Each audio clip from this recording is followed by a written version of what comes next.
I ngā taumata whakarongo, i ngā rauru o te motu, tēnā tātou o rotu i ngā āhuatanga o te wā. Ko tēnei te wiki o te reo Māori. Nō reira, kia kaha te kōrero Māori i ngā wā katoa, ka tupu, ka ora, ka tū, ka ia. Tēnā tātou katoa. Good afternoon, everyone. I want to begin by acknowledging Te Wiki o Te Reo Māori, Māori Language Week, a chance for us to celebrate Te Reo Māori.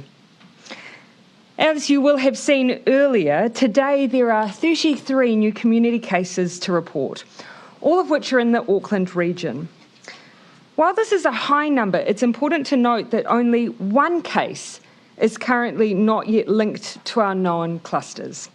So virtually all of them are, in a way, expected cases, including, for example, 7 in just one household. Likewise, of the cases reported yesterday, just 1 remains unlinked to the wider outbreak at this point. And that is one of the hard things about Delta. Every time we get a new case, if that person's family members don't already have the virus, they are likely to get it in due course. That means numbers do and are rumbling along, and this has been evident in the last 3 days. This doesn't mean that our collective efforts in Auckland are not making a difference. Testing rates have been very good across the last week, especially in suburbs that our testing teams have targeted.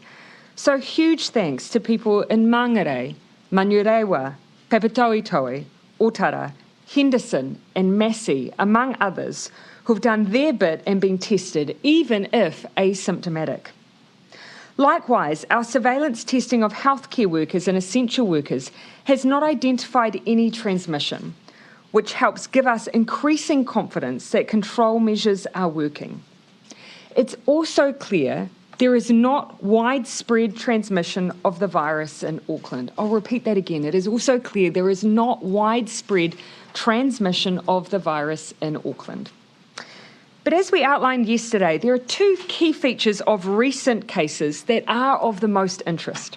1, we still have roughly 3 clusters that continue to produce cases, not in an uncontrolled way, but so long as we have cases emerging, there are risks.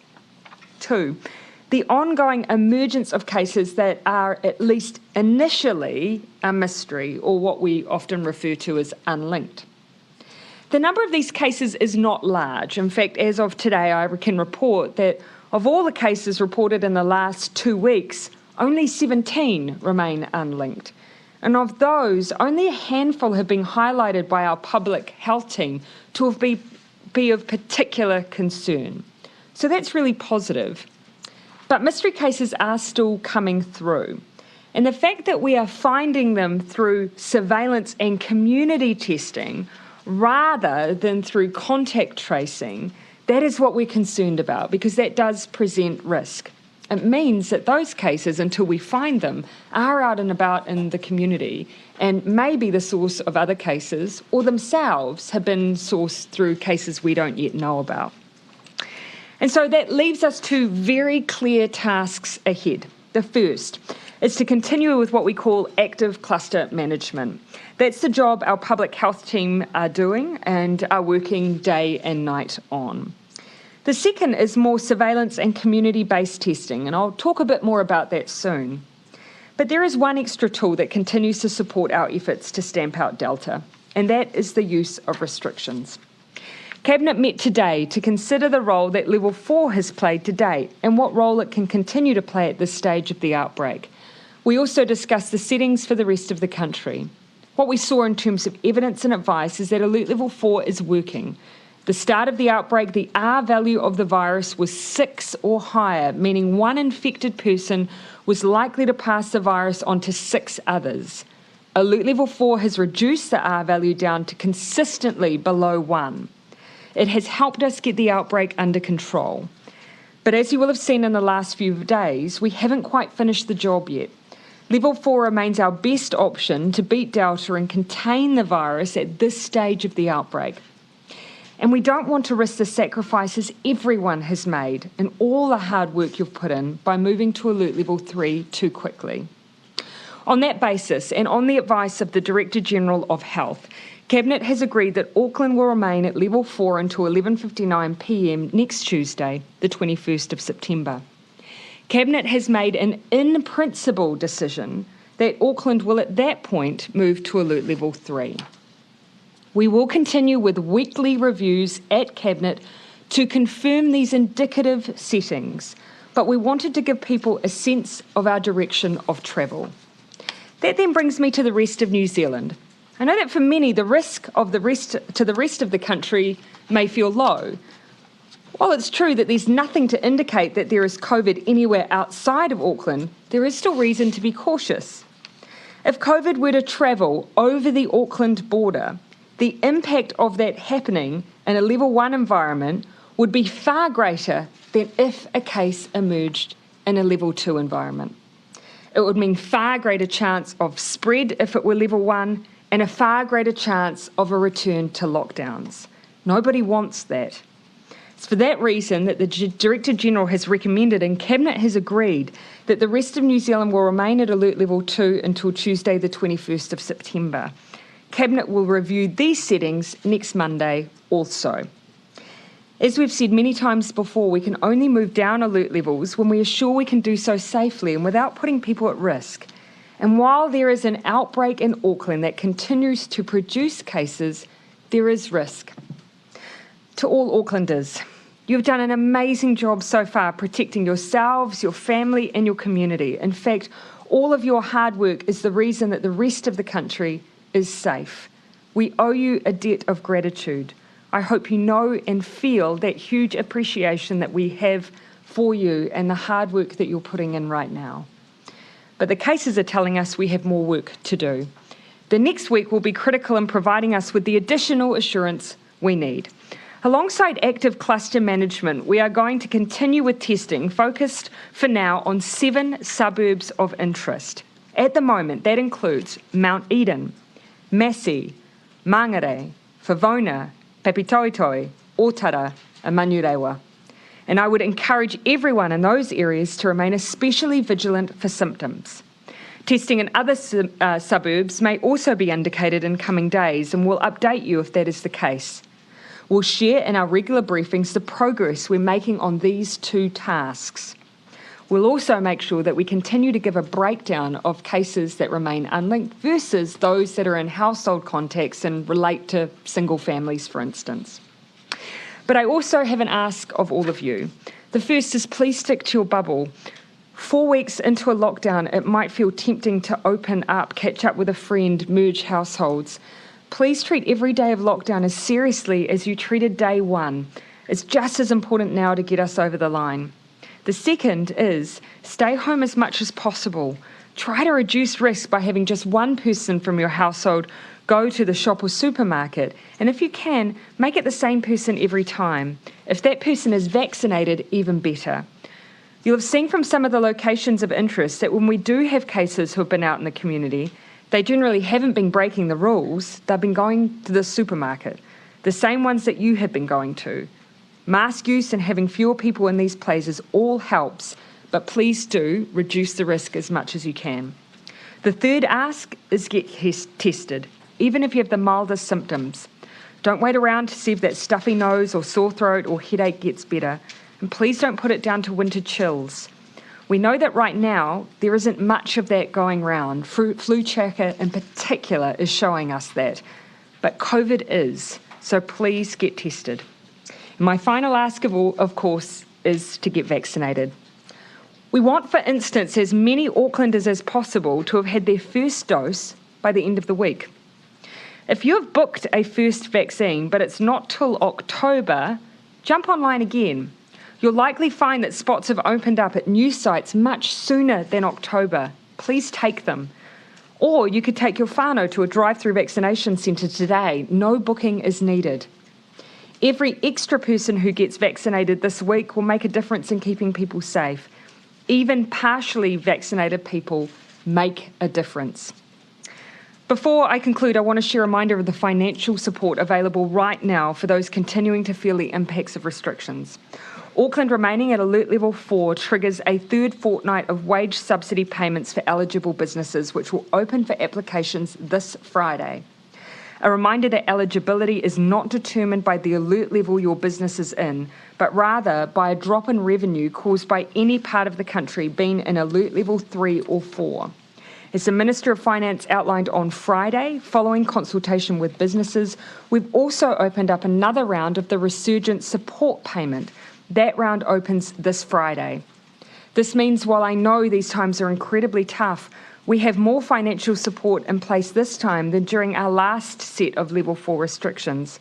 For example, over the course of a month in Alert Level 4 last year, an eligible business with 10 employees would have received about $23,000 in support, whereas this outbreak, it will be about $35,000 for the same size firm. Please don't hesitate. If you think you might be eligible for assistance, tap into what's there. Otherwise, please do look after yourselves. We'll now take questions. Jessica, then Toba. What's the difference between level 2 and level 1 for the rest of the country? You say there's still a risk, but having level 2 doesn't seem like it would be that much more than level 1. Why not have that fall split? We do not believe we have cases anywhere else in New Zealand, but while we have an outbreak in Auckland, there is still the risk of a case moving to other parts of the country.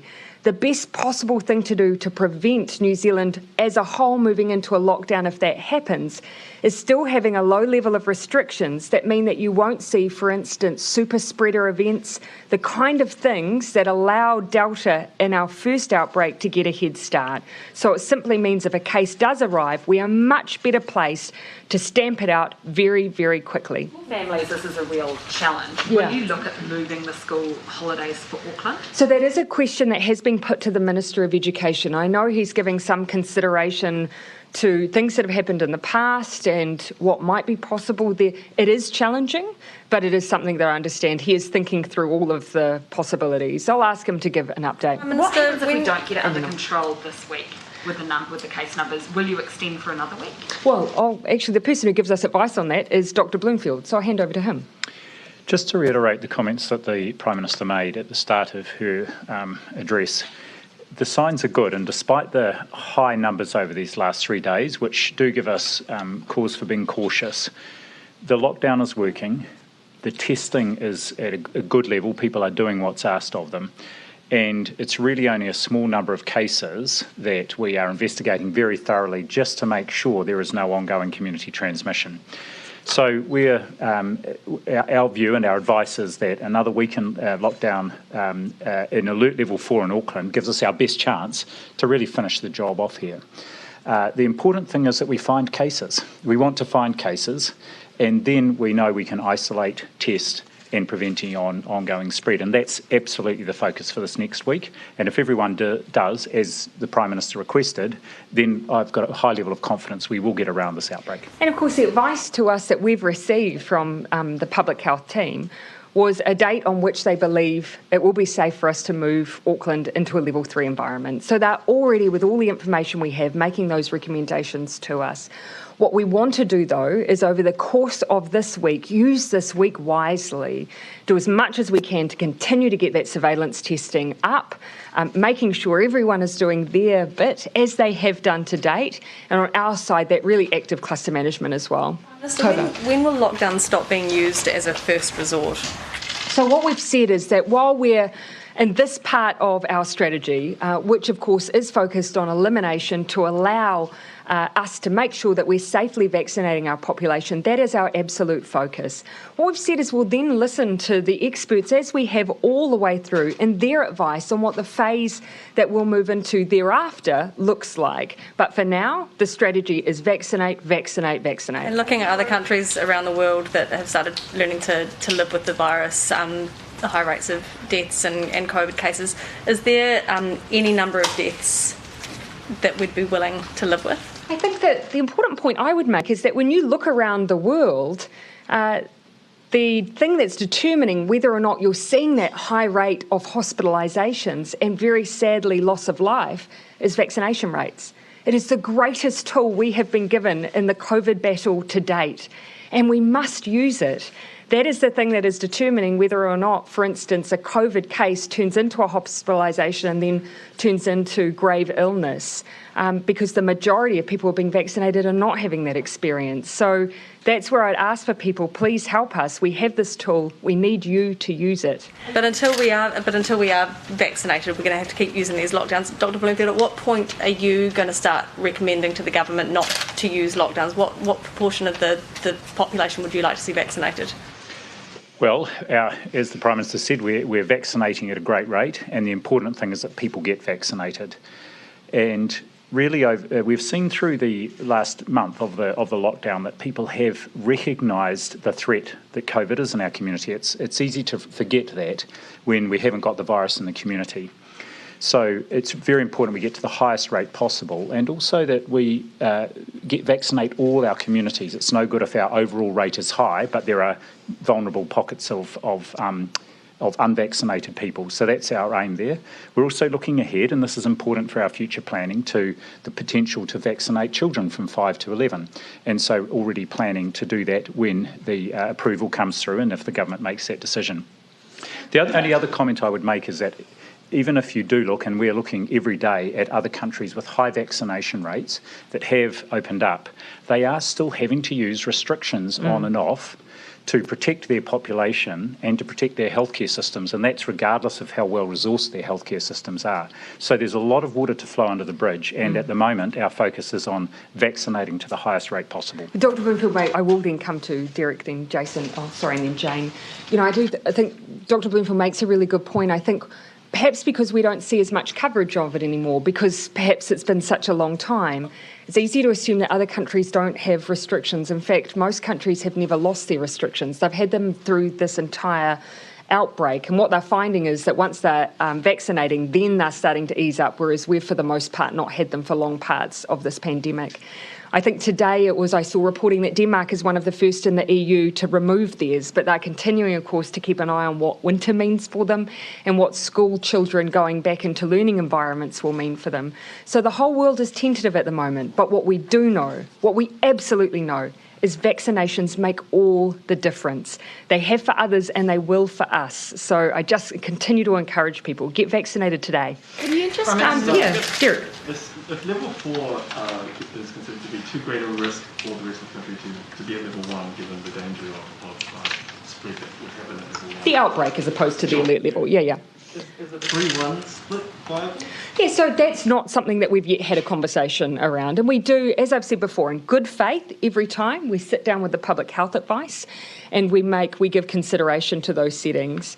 But I think it was the status of the outbreak in Auckland at this point. Yes, we do not have widespread community transmission in Auckland. But whilst we have that outbreak that we're using level 4 for, the view was it does still present risk.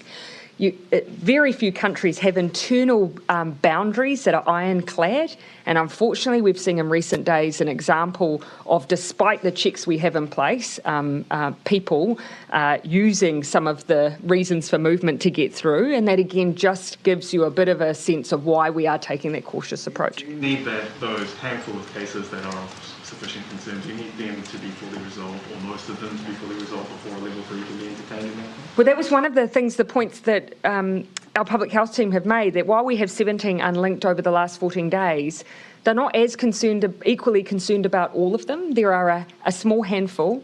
You will have heard us talk about the Mount Eden one. That was one where there was enough concern because it was very difficult to get a sense of anything having happened that would have generated those cases. So that's where there's testing. And the same with the other 7 suburbs. But there's really only 3 or 4 that we discuss in a lot of detail because there's not really an early hint of what's happened, and that's where we do that testing around them. So the view of the public health team is that while we have those unlinked, if we do enough testing, that can be the reassurance, even if you can't build an epi-link. That'd be a good summary. I think that's a good summary. Which are those 3 or 4 cases? For vaccinations in Auckland this coming week, if enough people get vaccinated this coming week, will that play into your mind decision next week? So one of the reasons we're asking for that is not because we'll look at that and say, well, okay, despite these cases, we've got enough people vaccinated. That's not the reason. I have heard some discussion amongst modellers that they believe vaccination rates at least will make a difference, even in the short term.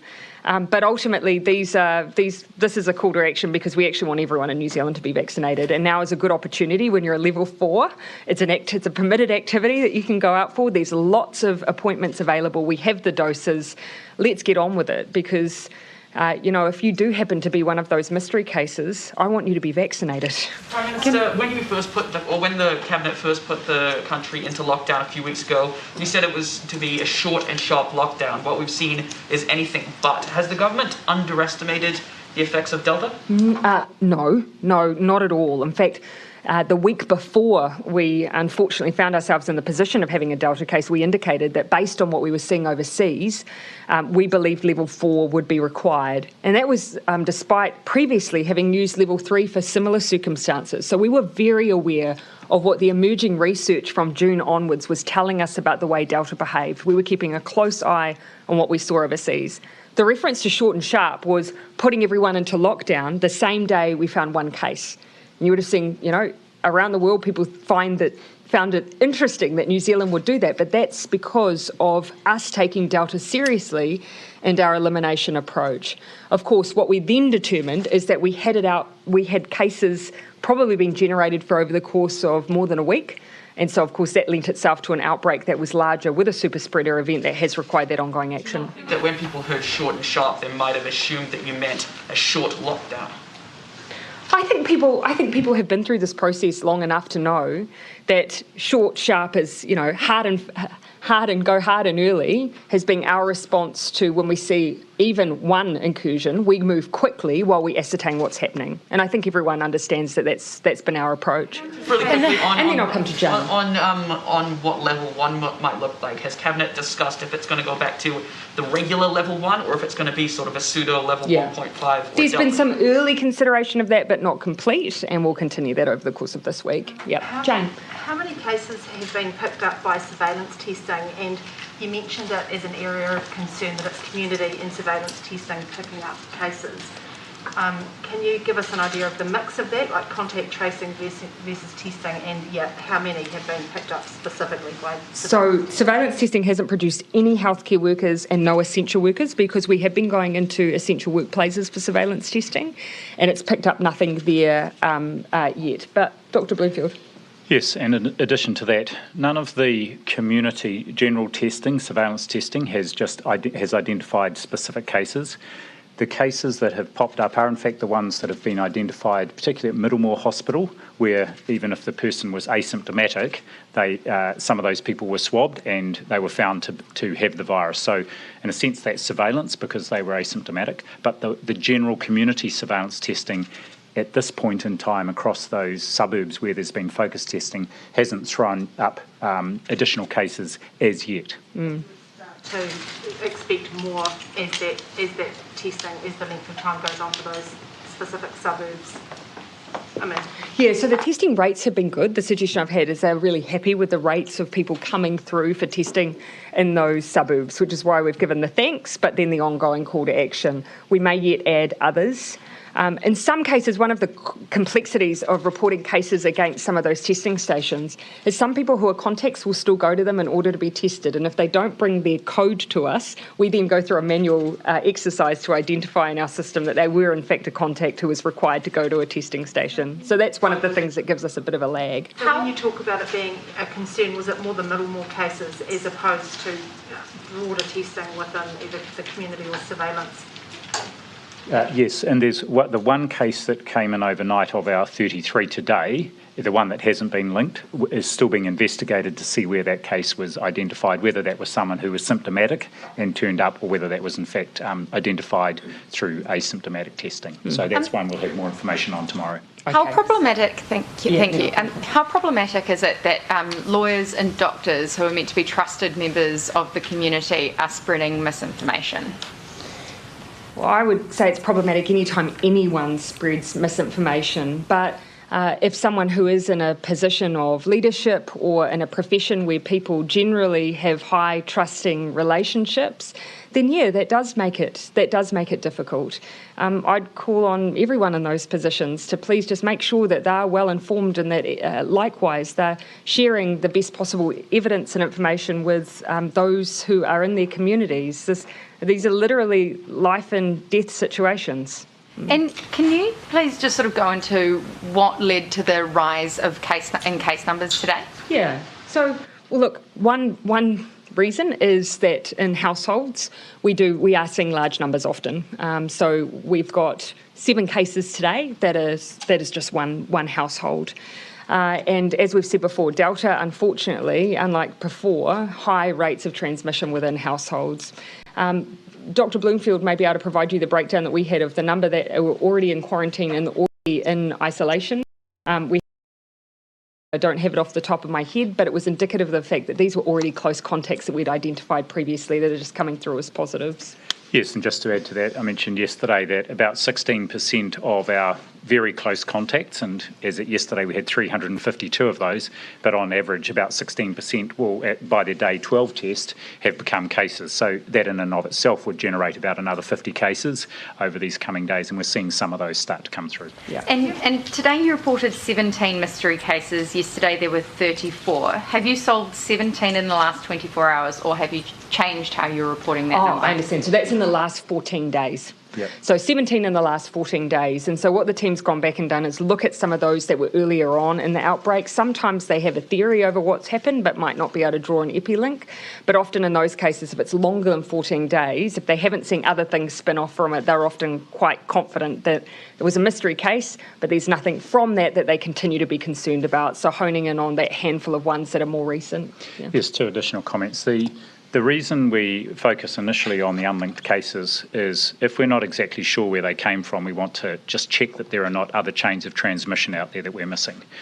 Once it gets past 14 days, we're less interested and we feel we've confined the case.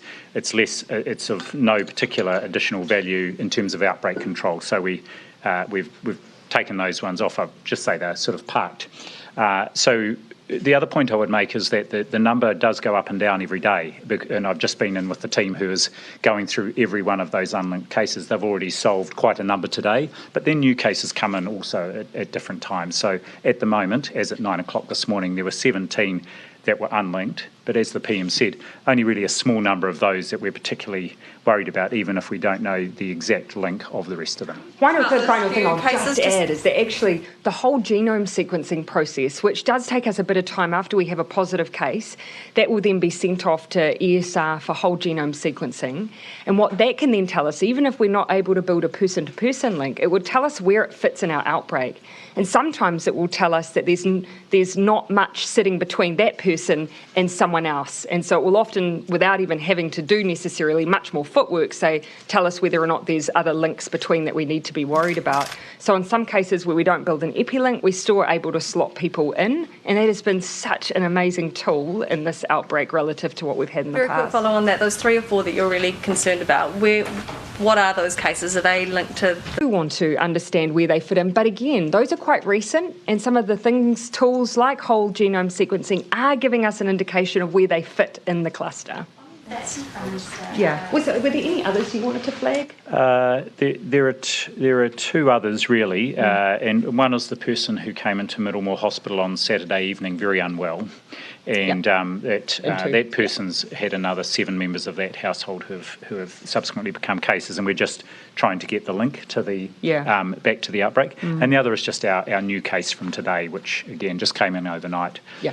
Yep. With the household, of course, part of the work then is to determine who was sick first, because it could have been that actually they were unwell quite some time ago and might link into quite early in the outbreak, but then have set off a chain within their family. So that's part of the case investigation. Yeah, I did say I'd come to you in the front. Unlinked cases of whole, is there any ages or locations or ethnicities that are overrepresented, and how many of them were picked up by surveillance testing?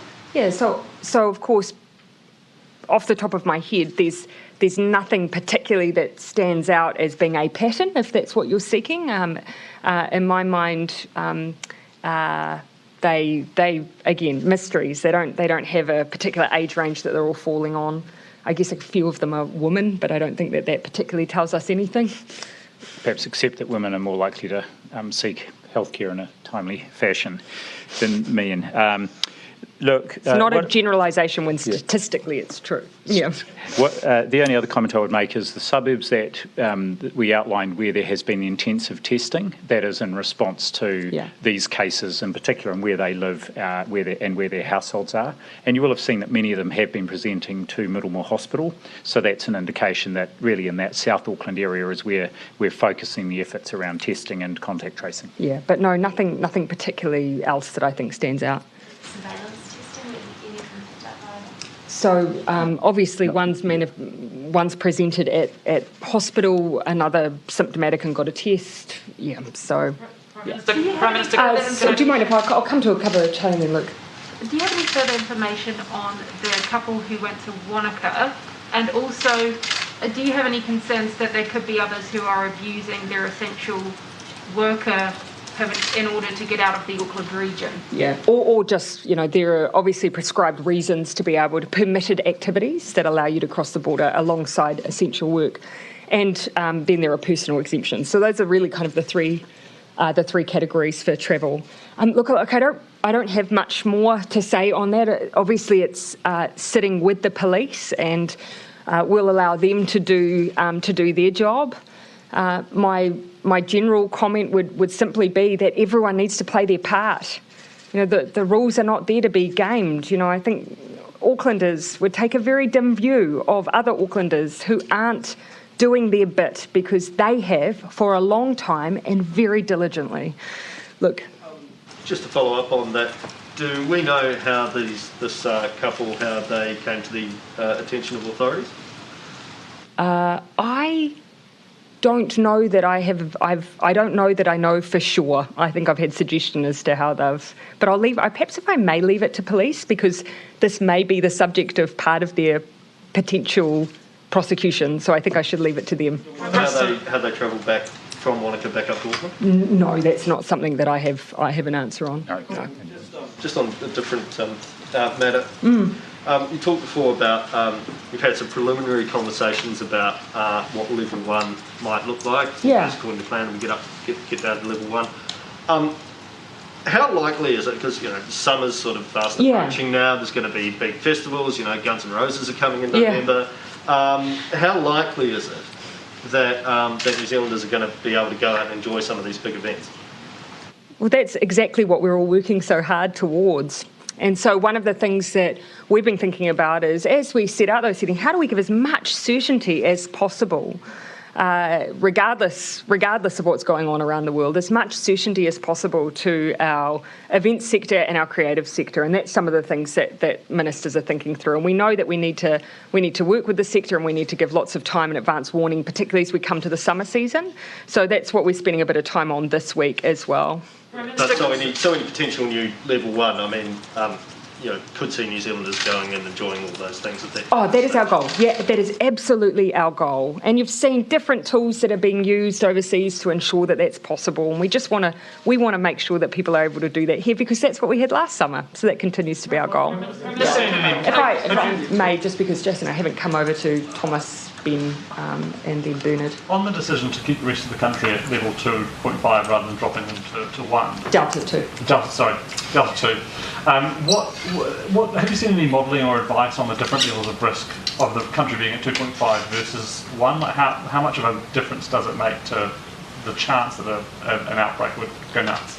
I haven't seen modelling, but if you apply that same logic, of course, to the situation we dealt with at the beginning of this outbreak, where we had cases that we weren't aware of, where we had the biggest super spreader events, they were in environments where there were large gatherings, and in, for instance, places of retail where there weren't density rules. So we've got lots of examples of where level 1 can exacerbate an outbreak. Whereas level 2 is specifically designed to try and prevent that, particularly with gatherings and also density rules. So But do you want me to just, because often modelling often goes directly to the Director General? No, I haven't seen any modelling of this, and our advice wasn't based on modelling, but exactly the issues that the Prime Minister has raised. The key thing here is, while we've still got active community cases in Auckland and the potential with people travelling across the boundary for a number of reasons that are approved, there is potential for a case to be seeded outside of Auckland, and therefore we want to minimise the risk that would lead to a larger outbreak in another part of the country. I think the other thing, Thomas, we have to keep in mind is we are doing as much as we can with regular, for instance, surveillance testing at the border, asking people to do that on a weekly cycle. But if you simply hermetically sealed Auckland, that would almost be impossible, because we still need to ensure that we have supply chains coming in and out, the number of freight and logistic companies that need to be able to move to be able to keep the most basic of services going for Auckland and the rest of the country requires movement to be there. And as we know, with our managed isolation facilities, testing regimes provide some confidence, but again, aren't foolproof. I just guess without modelling, how do you feel confident that you're making a good trade-off between 2.5, or Delta 2.5, sorry, and 1 in the rest of the country with the economic costs? Yeah, because the way that I know, at least I work through these decisions, and keep in mind that first, the assessment's undertaken by our public health team at the Ministry of Health and is then approved by the Director General, who shares it with us.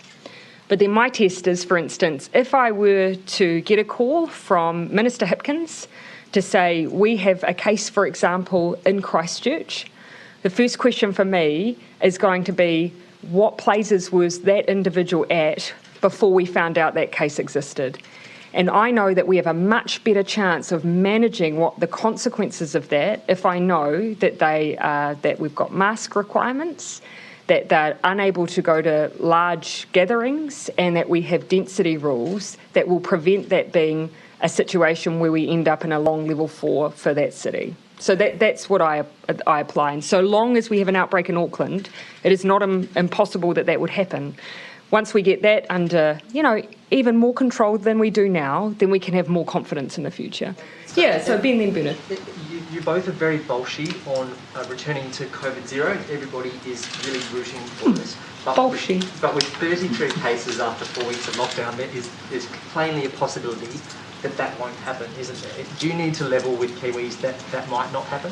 Well, what we've come down today and demonstrated that this is the numbers that we have today, is so long as you're able to demonstrate where they've been coming from, they are close contacts. We've got them in isolation, or we've got them in facilities, and for instance, we've got that one unlinked case. In that case, you could have reported 5, but that one unlinked case still becomes something we're concerned about. So that's why we will keep breaking down those numbers and share with people where we think we're at and what those numbers are telling us. But we do remain committed and we do remain determined, for good reason. Anything further from you on that, Dr. Bloomfield? Just to reiterate the final comments the PM made, I think our view is we are doing everything right. It is paying off, and we need to see this through. And there is a good reason to want to eliminate the virus again. And it goes to the comments made earlier about what we know we can do if we can get back down to alert level 1 as a country, not just to safely vaccinate our population, but it does allow us to enjoy a full range of activities and for the economy to really crank up again. On today's discussion, So, Prime Minister, what is the level of vaccination where the hospital system can cope with any outbreaks, and where you don't have to go to a level 4 lockdown whenever there's a breach? I.e., is there any level high enough? Because the study in the Lancet a month or two ago showed that even at 90%, there would still be nearly 6,000 hospitalisations a year and 500 deaths per year. So is there any level of vaccination levels that's actually safe? Yeah, and there are other illnesses that in the wintertime, of course, surge as well. And so, of course, it's not to say that we don't have our hospitals having to surge for those illnesses and so on.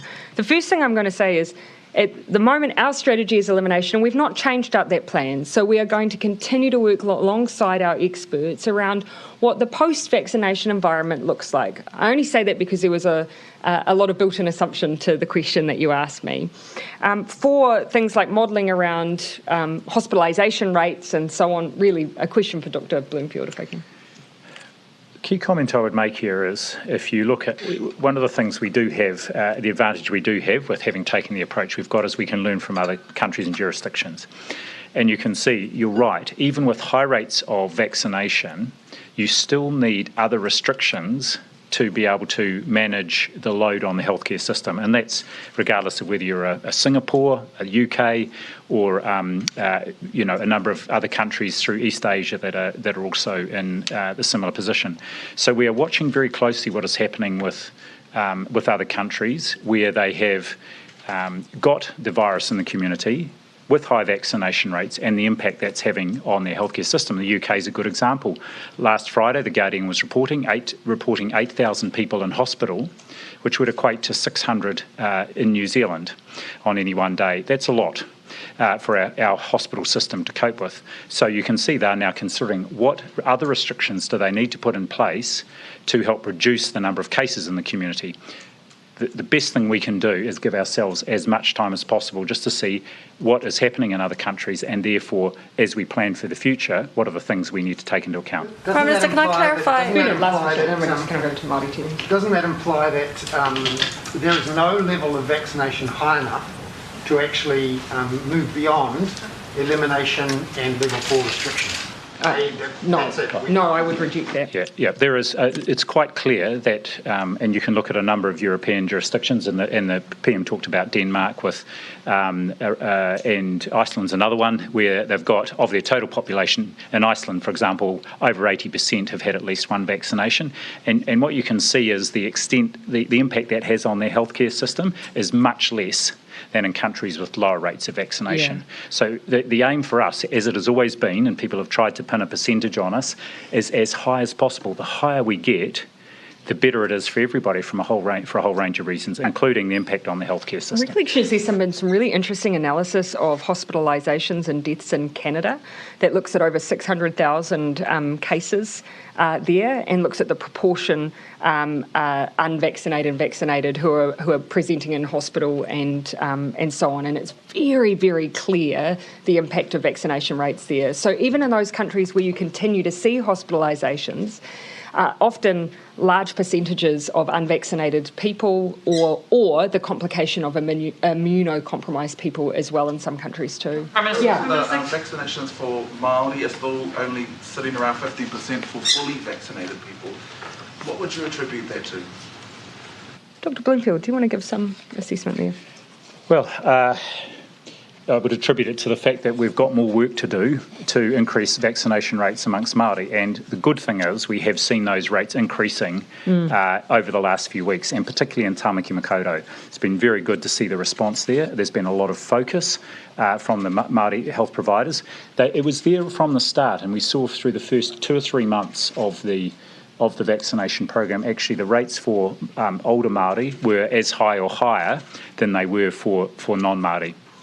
So the challenge and the focus now is very much on getting those rates up in younger Māori. Would you say that the government underestimated the impact that anti-vaxxers and misinformation would have on Māori and Pacifica populations? I think we've always been generally concerned about misinformation because we've seen it before. So I think from the very outset it was something we were wary of. We knew that we needed to get out as much information as possible, that we needed to provide places where people could access that.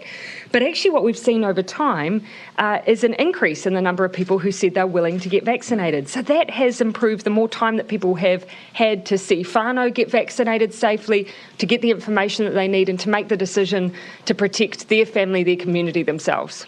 Can I ask just a couple for colleagues, Yeah, please? and then I'll come back over to... Just a quick one, just clarifying whether that today's mystery case was also someone who presented to Middlemore and then tested positive. Is that correct? No.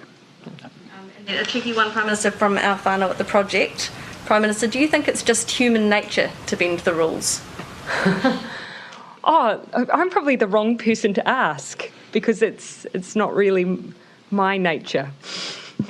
Prime Minister, And to break away from the news conference now, but you can keep watching, of course, at our website newshub.co.nz.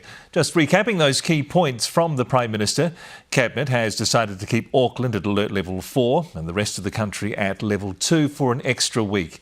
An in-principle decision has been made to move Auckland to level 3 at 11:59 p.m. next Tuesday, the 21st of September. But that decision will be confirmed on Monday. Cabinet will also review the rest of the country's alert levels on Monday. There were 33 cases in the community today, and there are still 17 so-called mystery cases. However, the Prime Minister said only a handful of those are a concern. She says there is not widespread transmission of the virus in New Zealand, but she says level 4 is working and remains the best approach.